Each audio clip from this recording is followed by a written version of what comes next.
Bon les bichons, j'espère que vous allez bien. Aujourd'hui, je voulais vous faire une petite vidéo rapide, vite fait, parce que je vais avoir besoin de faire un décor en lamellé-collé. Donc je vais utiliser du chêne pour mettre à l'intérieur d'un petit cadre en acier pour faire une petite barrière pour pas que mes chiens se fassent la malle. Je te ferai voir tout ça, l'ensemble fini, à la fin de la vidéo. En attendant, on va démarrer par le gabarit. Donc, comme tu as vu dans la séquence juste avant, je l'ai raboté des deux côtés rapidement. Pas besoin de faire quelque chose ultra plan, ultra plat. Maintenant, on va le dessiner et ensuite l'usiner. C'est parti.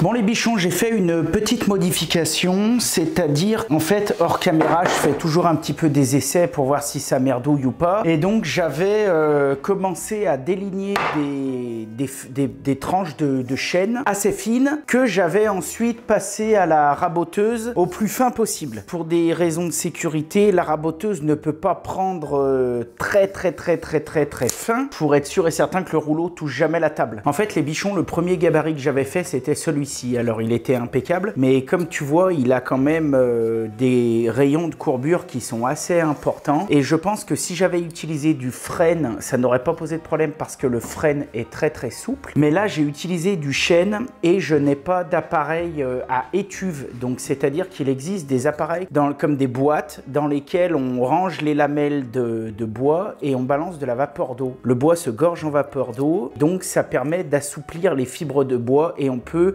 un petit peu mieux le travailler. Je n'ai pas ce genre de processus, donc ma seule façon de faire c'est d'essayer de raboter mon bois que je veux lameller coller le plus fin possible et ensuite de venir le plaquer contre mon gabarit. Toujours est-il que là les courbes étaient beaucoup trop prononcées. Quand j'ai présenté l'enfant à sa mère, mon bois a cassé. Vu que j'avais pas 150 autres solutions, j'ai pris la décision de changer un petit peu mon gabarit, ce qui n'a pas tellement d'importance dans le projet que je veux faire. Et donc comme vous pouvez voir, j'ai fabriqué hors caméra ce nouveau gabarit qui a des ondes beaucoup plus courtes. En fait, il fait à peu près la moitié des rayons du précédent gabarit.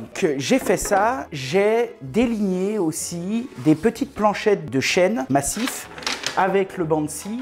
J'en ai fait 1, 2, 3, 4, 5, 6, je crois qu'il y en a une sixième quelque part, ou 5. Là, je suis sur une épaisseur de 5 mm et ensemble, on va les raboter jusqu'à atteindre une épaisseur la plus fine possible que je peux faire à la raboteuse.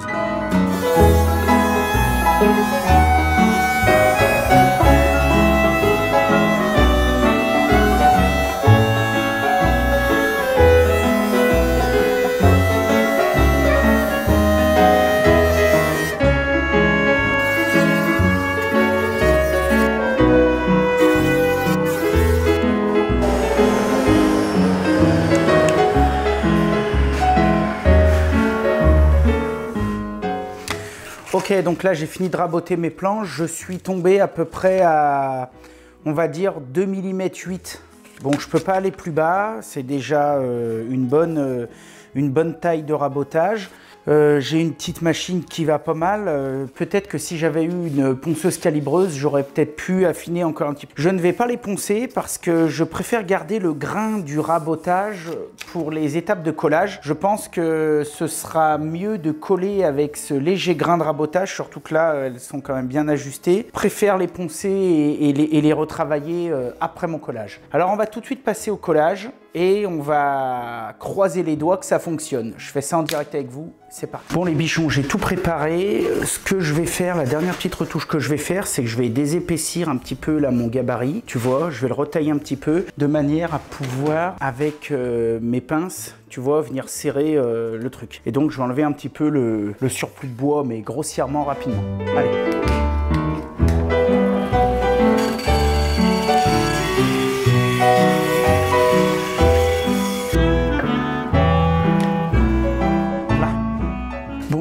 préparer des serre-joints et j'espère que ça va aller. Je vous avouerai que...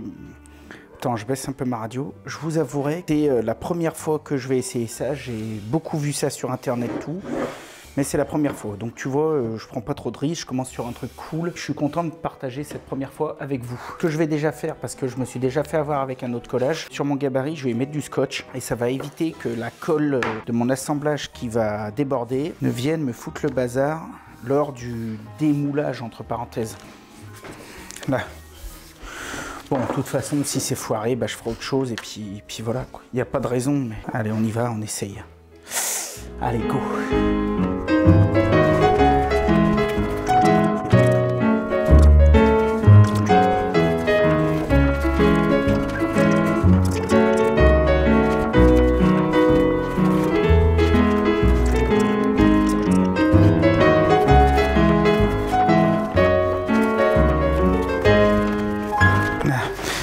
Allez, maintenant je manie le cul, je vais virer ça avant de faire une connerie.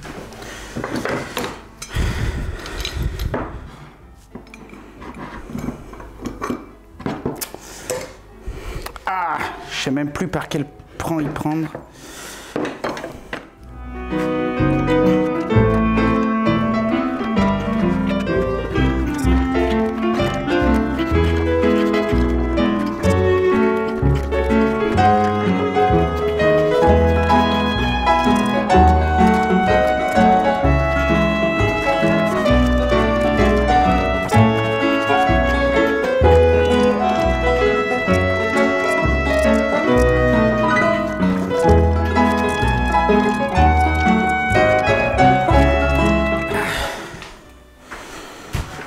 Bon bah voilà, regarde donc. Bon bah écoute, ça a l'air d'être à peu près bon. Hein. Maintenant on va y laisser sécher et puis on se retrouve après. Hein. Allez, tchuss. Bon les bichons, ça fait 2 heures que j'ai fait le collage. Donc bon bah normalement c'est une colle qui fait sa prise sous presse en à peu près 20-30 minutes. C'est une colle professionnelle. Maintenant, je vous avouerai que d'habitude, même quand j'utilise ce genre de colle, je laisse sécher plus longtemps. Bon, là j'ai pas vraiment le temps, j'ai envie de passer à autre chose. Je pense que je vais faire confiance à ce qui est marqué sur le bidon en espérant que je vais pas m'en mordre les doigts. On va décoffrer tout doucement ensemble et on va voir. Si au bout de 3-4 pinces en moins, je vois que ça merdouille, et ben je resserrerai, j'attendrai peut-être le lendemain. Ok? Allez, c'est parti.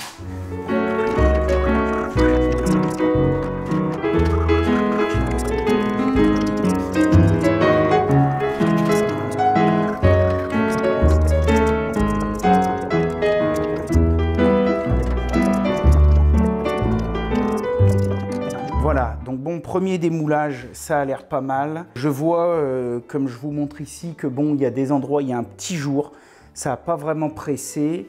Bon, encore une fois, c'est la première fois que je fais cette technique. Donc bon, tu vois, pour une première, sinon c'est quand même pas mal. Bon, il y a 2-3 petits jours. C'est sûr que si j'avais été peut-être mieux équipé, peut-être qu'avec ce genre de serre-joint, que j'en avais peut-être eu 20... ça aurait été mieux, mais bon, je suis quand même content pour une première. Donc ce que je vais faire, je vais essayer peut-être de la passer un coup à la dégo, et puis quand j'aurai une phase de plate, de la passer ensuite à la raboteuse. Si le résultat me convient à peu près, je verrai, soit je casserai peut-être un angle avec une fraise, peut-être même pas. Soit sinon, je la mettrai à dimension, je la poncerai, et puis voilà. Bon, j'ai réglé ma petite dégo vraiment pour une prise d'à peine 0,5 mm parce que je préfère essayer d'y aller coolos, faire plusieurs passages et puis prendre mon temps d'un point de vue sécurité parce que là, pour mettre les doigts, il va falloir faire attention. Je vais être obligé de passer un peu par-dessus la lame. On va y aller coolos. Cool. Allez, c'est parti.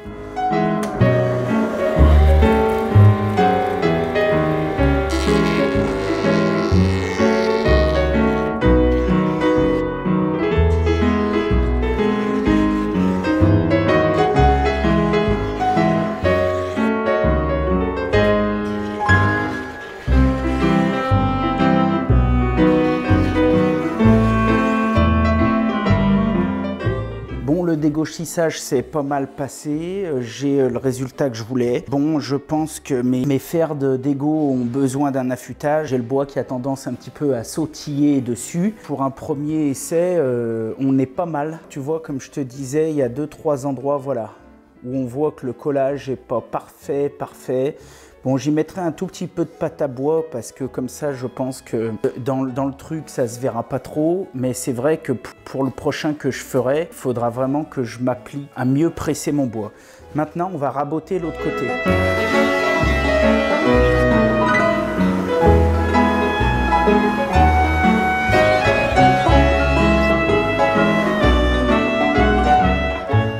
Voilà, en fait, on a une face qui est assez jolie. Donc, hormis encore une fois ce petit truc que je pense que je vais vraiment compenser avec du mastic à bois. Sinon, c'est pas trop mal.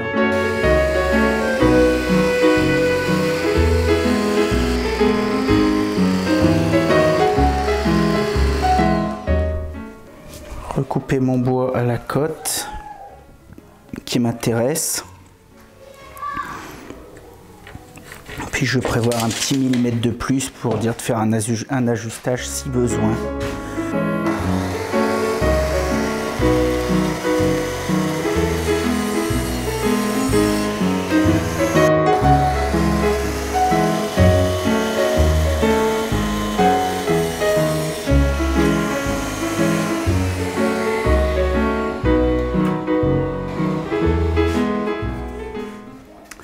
Voilà, ma pièce est coupée.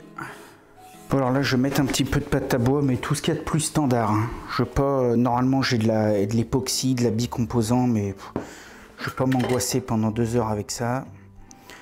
C'est très petit, je vais mettre vraiment de la... très simplement.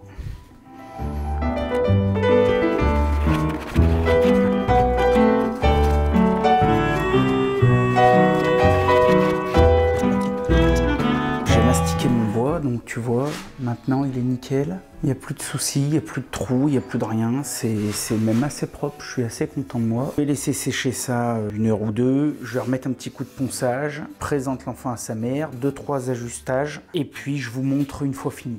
Allez go! Donc voilà la pièce. Une fois intégrée, bah écoute, moi je trouve que c'est plutôt pas mal réussi pour une première, hein, parce que je le dis, c'était la première fois que je faisais du lamellé-collé, mais comme quoi il faut toujours essayer, se lancer, puis on fait des conneries, puis à la fin on y arrive. Donc tu vois, je te montre quand même l'ensemble du projet, puisqu'en fait ça s'intègre dans une barrière que j'avais fait pour mes chiens. Tu vois, bon, on les ferme pas souvent, mais des fois quand il y a du monde qui aime pas trop, on les met ici. Donc tu vois, je voulais vraiment faire quelque chose de chouette. J'en profite aussi pour te montrer mon escalier et tout ce coin que j'ai aménagé ces derniers.